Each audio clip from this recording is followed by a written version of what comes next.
নমস্কার বন্ধুরা, অপর্ণা রান্নাঘরের আরও একটি পর্বে আপনাদের সবাইকে স্বাগত।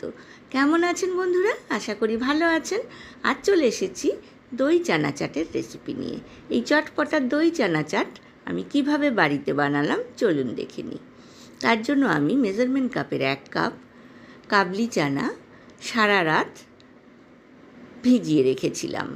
তারপর সকালবেলা জল ঝরিয়ে ভালোভাবে ধুয়ে নিয়ে প্রেসার কুকারে 3টে সিটি দিয়ে নিয়েছি। তারপর ঠান্ডা করার পর আমি একটা ছাঁকনিতে ছেঁকে একটা বড় বাটির মধ্যে নিয়ে নিয়েছি।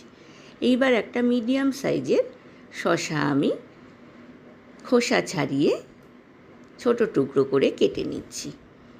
আমি কিন্তু এটা কেটে দেখাচ্ছি, আমি আগে থেকেই কিন্তু লম্বা করে শসা কেটে রেখেছি, মানে আলু ভাজার মতো লম্বা করে শসা কেটে রেখেছি। টমেটো আমি আগে থেকে কেটে রেখেছি। এইভাবে ছোট টুকরো করেও কিন্তু দেওয়া যেতে পারে। এইবার দিয়ে দেব একটা মিডিয়াম সাইজের পেঁয়াজ। প্রথমে খোসা ছাড়িয়ে নিচ্ছি, তারপর আমি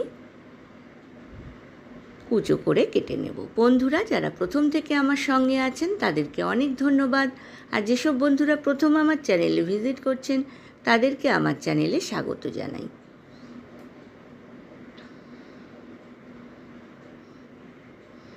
বন্ধুরা রেসিপিটা ভালো লাগলে লাইক, কমেন্ট, শেয়ার করতে কিন্তু ভুলবেন না। পাশে থাকা বেল আইকনটা প্রেস করবেন, তাহলে আমার নতুন নতুন রান্নার নোটিফিকেশান বা আপডেট কিন্তু আপনার কাছেই প্রথম পৌঁছবে। এইবার একটা ছোট সাইজের টমেটো আমি ছোট টুকরো করে কেটে নিচ্ছি।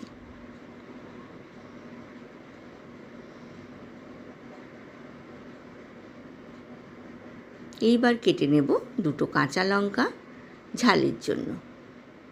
ঝালটা আপনারা বুঝে ব্যবহার করবেন। বাচ্চাদের স্কুলে টিফিন দিতে গেলে কিন্তু লঙ্কার পরিমাণটা কম দিতে হবে। এই মুখরোচক চানা চাট আশা করি আপনাদের ভীষণ ভালো লাগবে। নিয়ে নিয়েছি সামান্য একটু ধনেপাতা, কুচো করে কেটে নিচ্ছি গার্নিশিংয়ের জন্য। একটা পাতিলেবুর হাফ পাতিলেবু আমি এখানে রস করে নিচ্ছি।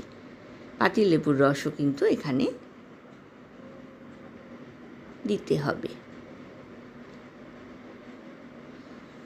এর জন্য আমি 6 টেবিল স্পুন টক দই আগে থেকে একটা বাটিতে ফেটিয়ে রেখেছি।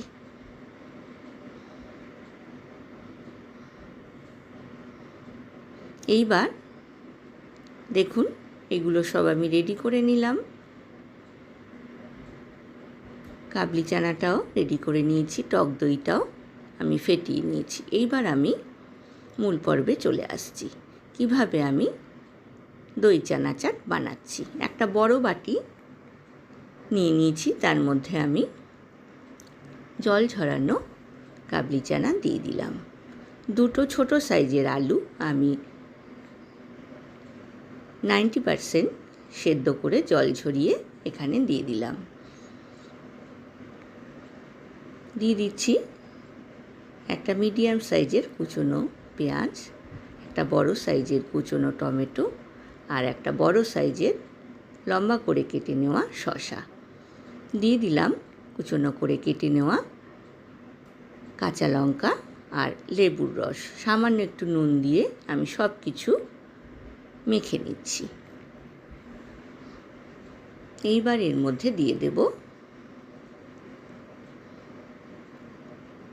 ফেটিয়ে নেওয়া টক দই।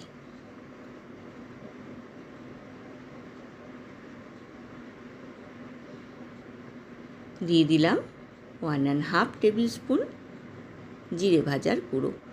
খুব ভালোভাবে স্পুন দিয়ে সব কিছু মিক্স করে নিলাম। দিয়ে দিলাম 1/4 টেবিল স্পুন বিট লবণ আর 1 টেবিল স্পুন চাট মশলা। দিয়ে দিলাম কুচনো ধনেপাতা। এইবার দিয়ে দিলাম 4 টেবিল স্পুন তেঁতুলের চাটনি। তেঁতুলের চাটনিটাকে আমি মিচড়ি দিয়ে বানিয়ে রেখেছি, যাতে এই চানা চাট বা দই বড়ার সাথে খাওয়া যায়। ওপর থেকে দিয়ে দিলাম সেও ভাজা গার্নিশিংয়ের জন্য। তৈরি হয়ে গেল চটপটা দই চানা চাট। আপনাদের রেসিপিটা কেমন লাগলো অবশ্যই কমেন্ট সেকশানে কমেন্টস করে জানাবেন। আজ এ পর্যন্তই বন্ধুরা, দেখা হবে আবার নতুন রেসিপি নিয়ে। ভালো থাকবেন, সুস্থ থাকবেন, ধন্যবাদ।